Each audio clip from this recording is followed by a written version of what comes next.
মেঘমল্লাৰ ধাৰাবাহিকখনৰ আজি নিশা হ'বলগীয়া এপিছডৰ প্ৰমো বৰ্তমান মুকলি হৈছে।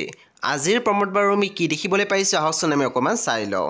আজিৰ প্ৰমৰ প্ৰথম ভাগতে আমি দেখিবলৈ পাইছোঁ অভিমন্যুৱে দিবাকৰৰ আগত কৈ আছিল বিশ্বাস থাইলেণ্ড গৈছিল ফুৰিবলৈ। তেতিয়া আমি দেখিবলৈ পাইছোঁ দিবাকৰে মাত দিছে সেইটোনো কি ডাঙৰ কথা। তেতিয়া পুনৰ অভিমন্যুৱে কৈছিল আৰে কথাটো ক'বলৈ দিয়া, পিছে সি থাইলেণ্ড ঘৈণীয়েকৰ লগত নহয় গাৰ্লফ্ৰেণ্ডৰ লগতে গৈছিল।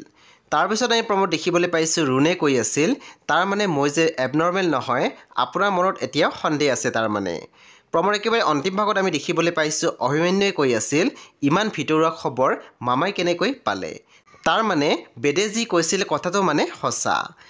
বন্ধু বান্ধৱীসকল আজি নিশা 9:30 বজাত ৰং টিভিত আহিবলগীয়া মেঘমল্লাৰ ধাৰাবাহিকখন খুবেই বেছি ইণ্টাৰেষ্টিং হ'বলৈ গৈ আছে। আপোনালোকে চাবলৈ একেবাৰে নাপাহৰিব। পৰৱৰ্তী আপডেটৰ বাবে আপোনালোকে আমাৰ চেনেলটো ছাবস্ক্ৰাইব কৰি কাষত থকা বেল আইকনত টিপি দিবলৈ একেবাৰে নাপাহৰিব।